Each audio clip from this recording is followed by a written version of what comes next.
biso pe soki tosali bango pe bakolanda ndenge biso tolandaki pamba te moto ye moko mokolo eloko nde apesaka yango valeur yo soki opesi yango valeur te nani akoki kopesa yango valeur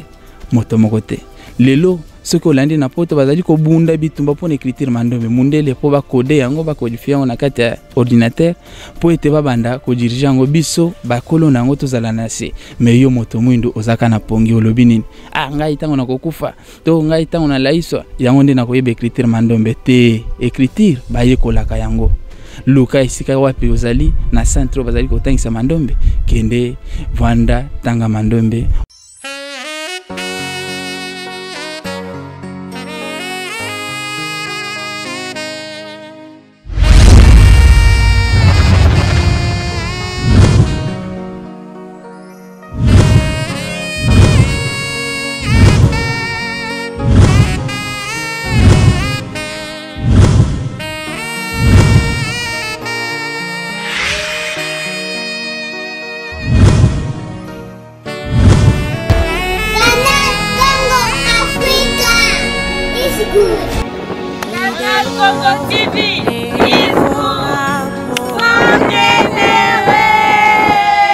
Bonjour bandeko na ngai basi mibali pe bajen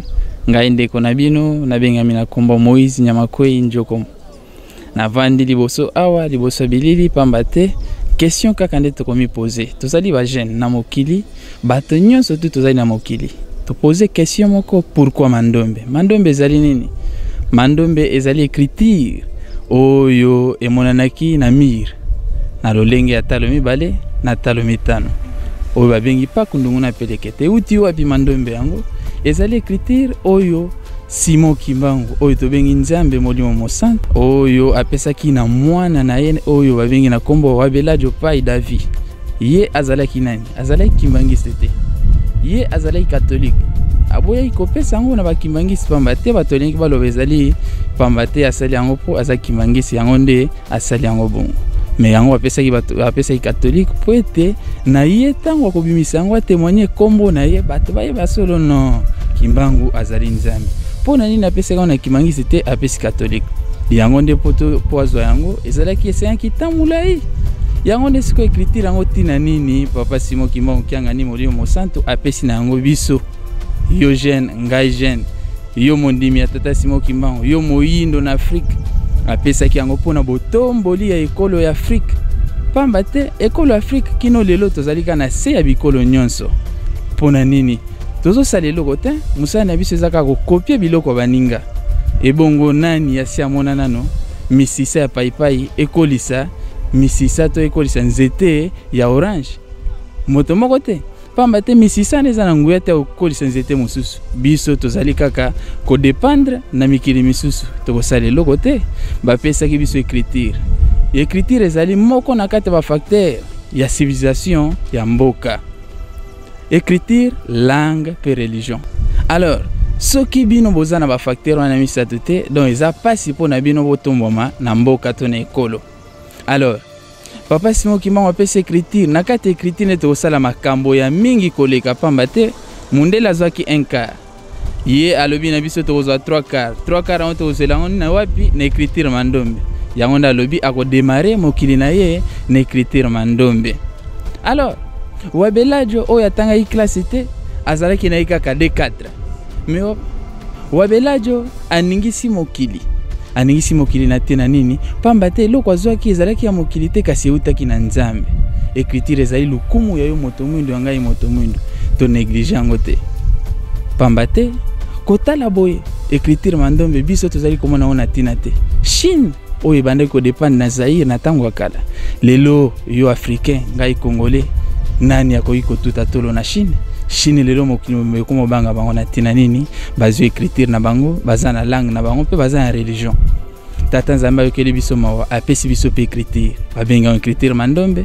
apesi biso langue babenga ngo langue Kikongo apesi biso religion oyo babengi religion Kimbangisi na yango nde ngai na yo tokotomboma na yango nde tokosala biloko oyo toza komona mundele azosala omoneli yango grave nzoka nde eza eloko te papa alobi na biso tolanda oyo apesi na biso na kati écriture mandombe soki totamboli na bolingo mibeko mpe misala tokosala ya koleka oyo mundele kuta nano asala te donc ngai na yo jeune Kimbangisi ngai na yo jeune africain ipa pi tozali to telema to la mukana pongi jusqu'aujourd'hui musala na biso ezaka réparation. Est-ce que yo na ngai to kanisaka pe un jour to ko sala pe invention na biloko ba mindele basalaka musala na biso ka ko tuta tolo na biloko bato basi basala yo bengami ingénieur obengami ngai professionnel oza professionnel na nini basali lo pièce iloko ba yeli yo monter o mi bengi maître non bimisa pe o ezali makanisi na yo o sala mokili mo betelo maboko. Donc écriture mandombe ezali malamu pamba te uta to tanga ba classe nano to mona eloko moko te ozo tanga ozo komozo loba mingi meza ya yote. Alors na mandombe biso to kota mandombe to moni tina ya mandombe. En Afrique, les ancêtres avaient leur propre écriture, des signes qui symbolisaient parfois des concepts précis. Mais à part l'Égypte avec les hiéroglyphes et le Cameroun avec le Shumon, l'écriture des Bamon, aucun autre pays n'avait reconnu jusqu'alors une écriture inventée par un Africain. La République démocratique du Congo va être le premier pays subsaharien à le faire. En 1978, David Wabela Diopayi de l'église kimbangiste aurait eu une vision divine qui lui aurait intimé de créer une écriture pour les Noirs, une écriture qu'il allait nommer le Mandombe, qui signifie littéralement en Kikongo pour les Noirs. C'est à travers une observation d'un mur en briques non induit qu'il a eu son inspiration. Il s'est rendu compte que les maçons combinaient deux chiffres, le 5 et le 2. Ce fut le départ de ses recherches. Quelques jours après, je devais découvrir que ces deux chiffres sont symétriques par rapport au principe des miroirs. Il y a un principe mathématique qui dit que l'image d'un objet formé dans un miroir est symétrique à l'objet par rapport au miroir. Elle est de même grandeur que l'objet, mais elle ne lui est pas superposable. Alors quand j'ai évolué en s'accrochant à ces principes, je devais plus tard aussi découvrir que les petits traits que j'ajoutais à chaque élément pour trouver d'autres éléments de forme particulière, ces petits traits-là, je pouvais les faire parcourir une couche de Motessa-Valère en mouvement circulaire continu. Et en le faisant parcourir une course en mouvement circulaire continu, l'ensemble des éléments devait se transformer en 5 étapes. Et j'avais retenu chaque étape comme un temps. Au fur et à mesure, la recherche sur cette écriture s'est affirmée. C'est ainsi que l'inventeur, après avoir eu l'aval du père spirituel des kimbanguistes Simon Kimbangu, a entamé la seconde étape de vulgarisation de cette écriture. Il a commencé à l'initier à 2 de ses amis, puis à 21 enseignants. Il s'est également mis à fréquenter des universités pour solliciter des conférences. Je voulais à tout prix que cette écriture soit critiquée, soit appréciée. J'avais besoin des conseils, des professeurs. C'est ce courage qui lui a valu une bonne place au sein de l'université Kimbangu. Cette université, créée par l'église kimbanguiste le 28 novembre 1994, a été la première à donner l'opportunité à cet inventeur d'enseigner le mandombe en République démocratique du Congo. Tolandanzela malam unango tukobonga tobenga mba professeur na kati ya langue tobenga mba professeur na biloko ezangitina metozo kokosala eloko te. Aucune université, mon professeur a bengami. Alobi, vous avez la chance d'être enseigné par des grands savants comme nous. Eh, papa, yo ça savant. Motomundo tatangende naza incapable au salaire za la tonga ya pamba otonga bilamba. Essaye pour l'autre un jour ko sala tonga. Alors ngana yebisio zala sig, zala espoir ete ko sala tonga, o sala kutu oyo mundele na sala te, pamba te, ba pesi biso clé oyo to sala eloko wana. Ezali wapi, ezali écriture. Yo so monana no chinois. Asali eloko na ye akomino langue mususu akomaka écriture na ye alobaka langue na ye yango ndazo pesa makasi lelo Chine akomosala makambo ndenge na ndenge oyo ti bato nyonso mokili mobimba Amerika ebenga grande puissance ezobanga yango na yango moto mwindo po etozala makasi babango na mokili yaka landa nzela Simon Kimbangu Kiangani yende molimo mosanto aolanda écriture na ye mandombe osimba mibeko pe misala osala oyo elingiye po ete lobi obenga mape moto mokili mobanga yo kino lelo malgré la veste otangi ba classe ozaka na tinate po mokili mobimba basa kotuna mais comment RDC oyo ezali source nyonso ba matière nyonso première eza kuna mais kino lelo balela kaka nzala pona nini premièrement toza ni ignorance to boya koyeba nzambe nzela solo ezali wapi et deuxièmement parce que so itoyebi nzambe nyonso tu oyo ezali kosenga nde tokotomba donc bandeko pe balandi toyokana écriture mandombe ekotombola biso na nzela Simon Kimbangu Nzambe mususu azali te likolo pese ezali yaye mokili mobimba mozali kofuka melaye tolanda ye tokosala ya minene écriture mandombe na yango ezali botomboli ya yo moto mwindu ya ngai moto mwindu zala un espoir okosala ya koleka oyo mundela sala na nini na écriture mandombe pamba te ye moko mopesi nango alobi akodemare musala na ye na écriture mandombe na ndenge tolobeli bamisusu bakoki kobeta mabaku bakanisi nini ye azali koboya konéglige to komefie église nani baécriture ya mindele non toboyi te kino lelo tozali kotambola na se ya mindele kino lelo nyonso tozosalela ezali ya ye ezali ntango na ye ndenge epesamelaki ye toyebi malamu